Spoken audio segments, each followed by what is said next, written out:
what is Tony doing with the tag team division? Grizzled Young Veterans, Private Party, and Outrunners and Gates of Agony are more intriguing challenges for the Hurt Syndicate than Dustin and Sammy. True story. Yes, and I will say this, and I've said it a million times. I love Dustin Rhodes. I think he's great. I feel like they've used him really well. I don't have a problem with him being on TV, especially in some of these singles matches he had been getting. But I don't know why and not just Dustin and Sammy. I just don't know why an ROH tag team champions are getting a title shot for AEW's champions while they're both holding titles. I do feel like some of this is because Buddy Matthews is injured. There's been no timetable for his return. And so they can't do that because I think Hounds of Hell was going to be the ones to take it off of Hurt Syndicate. I don't know that they have done it now at Double or Nothing. I don't know. But I think because they don't know when he's coming back, they're just kind of scrambling. But they have other tag teams, like you said, Grizzled Young Veterans, who they've barely used. And they have, I believe, GYV holds titles in 3 other promotions right now. It took me a second when we were in the venue when they were doing that promo, because they did show it on a screen on the stage where they showed GYV cut their promo backstage. And it took everyone a second, and it was like, oh yeah, GYV is here, because they've wrestled in Detroit on the indies. They were on our Progress show.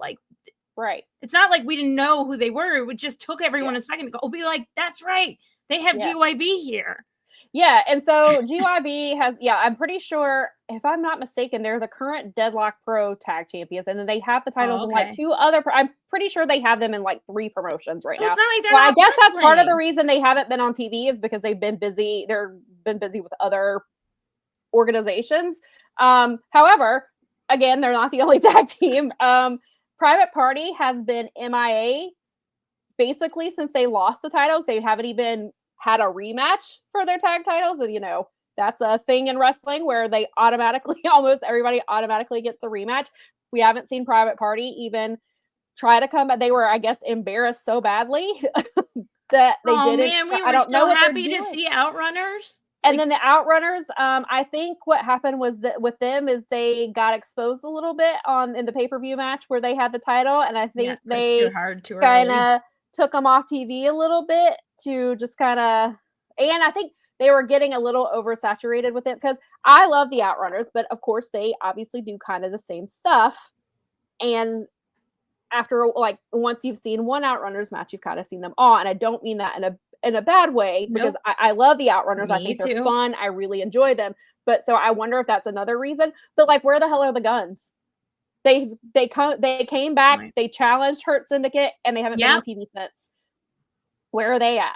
They even came out at our show for 2 seconds, and then and they had that moment. They had, because Billy Gunn is super over here, so I'm sure that's part of the reason they had to come out. But they came out, they were out for 5 seconds. They cut a 2-second promo and went back in, and that's the last we've seen of them. Obviously that's a week ago, but that's right. But still, they weren't out. That was that was more for a pop than a that wasn't an angle. That was to get a pop. Right. And so I don't, and then I was going to say, if they're going to use ROH tag teams, then don't use the ones who have titles, but they've been using Gates of Agony, and that street fight was a lot of fun. And Brian Keith and Big Bill, I think they're doing a really great job. I don't like them in the Jericho Vortex. I want Brian Keith far, far away from that. Yes. But Brian Keith and Big Bill have been doing well on screen without him. Yeah, and huge. So I really enjoy that street fight. I wanted Gates of Agony to win that one, but part of it is because and I love Brian Keith and I like Big Bill a lot. I like them as a team, but I love Gates of Agony. I've been watching them kill it in ROH for months, and so there's that. You have the infantry. Shane Taylor Promotions was pretty active on Collision, and now they're not. And so, and then Lady B says that the reactions that Top Flight and their crew got on Wednesday was sad to see. No reactions, none at all, which is unfortunate because we are excited. Both great tag teams. They've been telling a really good story.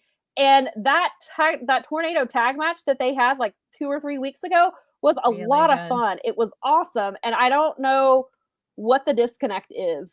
And then I kind of thought, I guess they're saving the Leo Rush, Bobby Lashley in-ring stuff and that, because I assumed when they came out, on Dynamite and they made this match, I assumed Crew was winning because they've been featured a lot on Collision. They Sons of Texas again already have titles, and there's the Lio Rush and Bobby Lashley connection from WWE. So I thought this is where we were going, but apparently not this month.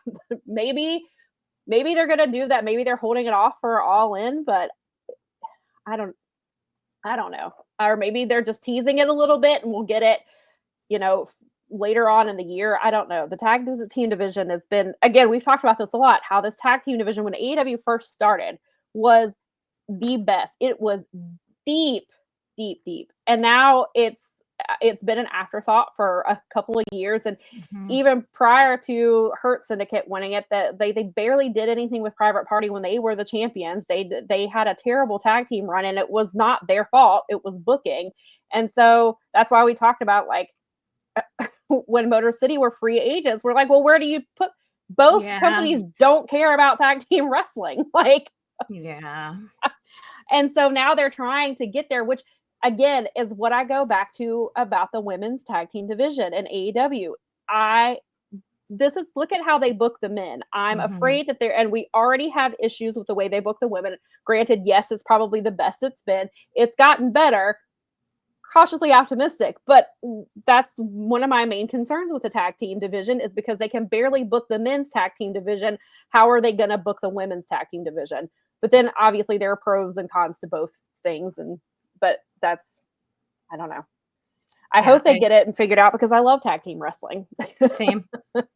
And I mean, this place was mostly founded almost entirely by a freaking tag team that put on arguably the greatest tag team match of all time. Right. Dave Meltzer basically said that was the greatest tag team match of all time with Hangman and Kenny. And the Bots. It's one of their best ones. And then they had on the top. And again, they had the 7-match series between the Bucks and the Lucha Brothers. That was one of my favorite series of matches.